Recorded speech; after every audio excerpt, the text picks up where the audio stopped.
Radio Rahim here at the Biltmore Millennium with Virgil Hunter. It's totally random that I ran into you here, but I couldn't let this moment pass. Obviously, there's big news in the news with one of your fighters. Before I ask you even a direct question, can you just let me know what's going on with the Amir Khan and Devon Alexander fight? As far as I know, they haven't signed it yet. I got here this morning. That's the latest that I heard yesterday, that it hasn't been signed.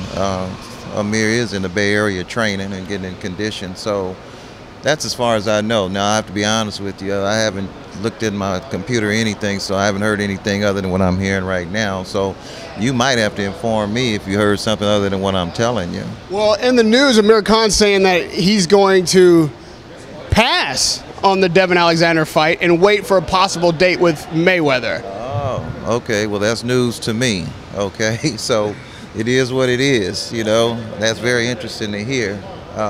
I'll be calling him after I talk to you. Now, obviously Amir campaigns at 140. Going up to 147 is a challenge unto itself. Without a win against Alexander, without a title, and then fighting the best fighter, absolutely beyond any kind of question at 147, do you think Amir's ready for that kind of challenge at 147 pounds? Well, look, I mean, if he waits, if he decides that he's going to wait and that fight is to next May, and I'll say it again, if Amir Khan dedicates himself to the sport of boxing, if he applies himself to the rigors and repetitiveness of boxing, he's going to grow very fast. Now, if we had to put Amir Khan today in there with Floyd Mayweather Jr., Amir Khan would have a rude awakening, I believe. But as the months go by, I've told him, if you dedicate yourself to boxing, if you're able to put boxing #1 in your life and live the Spartan life of a fighter and really apply yourself, I'll say it again, he has the natural ability and he has the gifts that he can grow very fast, and I'll leave it at that. Now, this fight is not one that's a surprise to me. Last time I spoke to you, I posed it as a possibility, but it wasn't nearly as possible as it is now.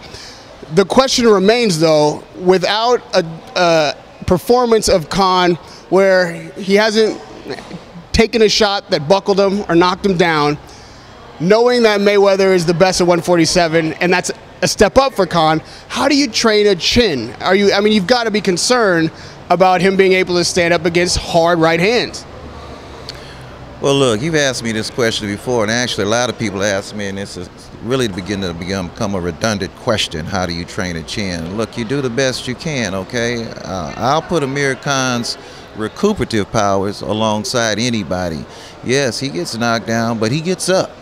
He gets up, and he's proven that he's understood some things about fighting. The last fight he had, by getting him up from a knockdown and making solid decisions. So my thing with Amir is the decisions that he makes after he gets knocked down, and he proved that the last time. So we move on, but we've seen some who've had granite chins get hit and get knocked down, don't get up. So it's a real redundant question, and it's a question that doesn't really make sense to me. But I'll match his recuperative powers with anybody. What he lists, you list the recuperative powers. Khan says his advantage is speed. He thinks he's faster than Mayweather, and that would give him the advantage in the fight. Do you agree with that, and what other advantages might you see for Khan, with a Khan at his best? Well, at this stage, quite naturally, he's going to say he's faster. But at this stage, Floyd is quicker. So there's a decided advantage at this time with Floyd because he's quicker. He processes quicker. And Amir, if he dedicates himself to the repetitiveness of drills and repetitiveness over and over again and dedicates himself to the Spartan lifestyle, he could close that gap pretty quick. Because he does have fast twitch muscles. He does have fast feet. Floyd's feet are more educated than his. Floyd knows when to move, when not to move. Amir's just a young colt, and he'll fly all over the place. But he has fast twitch muscles from head to toe. It starts up here with him. So if we could get that part of it done, it'll be a very interesting fight.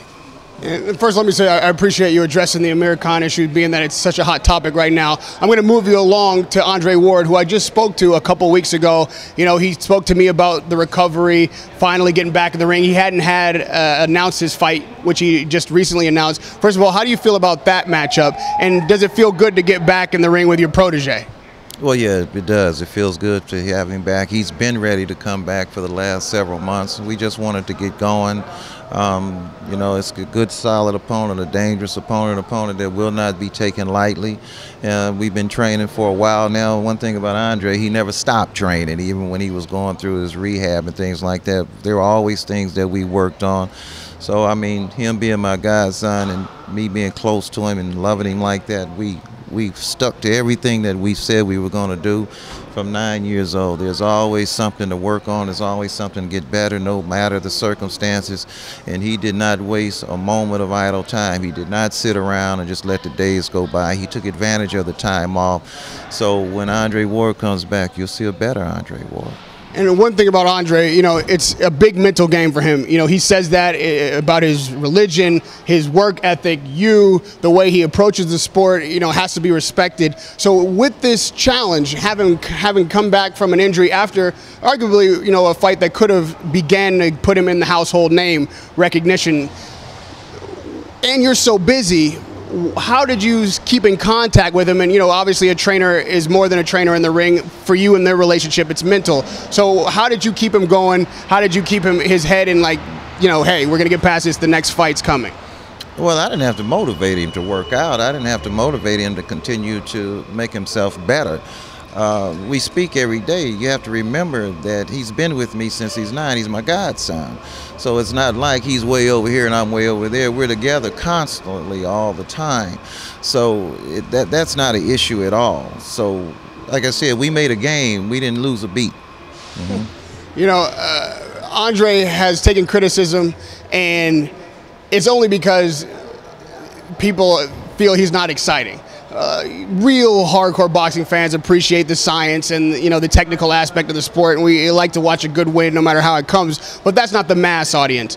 So when you get in there with him knowing that, you know, he's listed as the #2 fighter in the world but not the #2 attraction, is there any look to how we can make his fights more exciting or get knockouts quicker? Do you give any thought to that, or you just keep going along with the way that you've been going and let what happens happens? Well, I mean, even that is comical to me because the #1 fighter in the world gets the job done from a scientific point of view, and he makes more than any athlete in the world. So I would have to say we're on the right track, you know, in terms of performance. So, you know, our time will come. Our time will come. All he has to do is continue to win.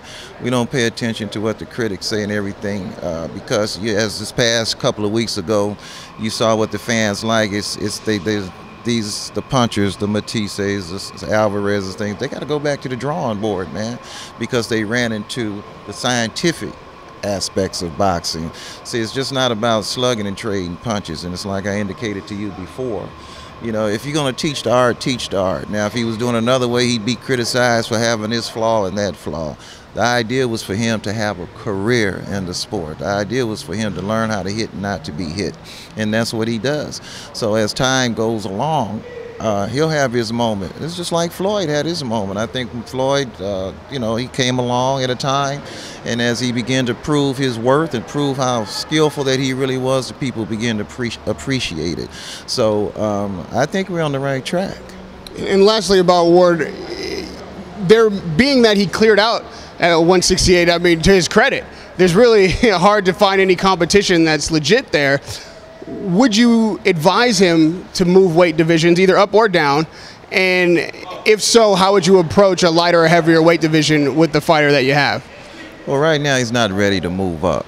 He's a slender kid, so he's just not ready to move up. I believe maybe in another year or two that we can start you know, looking into that. But right now he's not ready to move up. And, you know, one thing about boxing, it's always somebody coming up.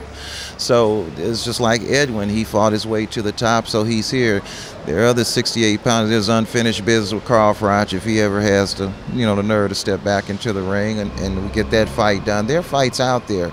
So we just take it a fight at a time and try not to worry about what people say, because, you know, Andre's career has been proven to be guided by his spirituality. That's been evident from day one. It's been evident to me as well as evident to him. So we don't worry about it. We just take it one fight at a time. And lastly, Virgil, talking about you in particular, you've had quite a journey yourself these last couple of years. You've been in the spotlight. You've gotten Trainer of the Year. How does this last couple of years compare to your career in boxing as a trainer, do you prefer having all these fighters and people, you know, at you, or did you like it better when it was quieter? You had your, you know, your small group of guys that you could focus on and kind of do it quietly.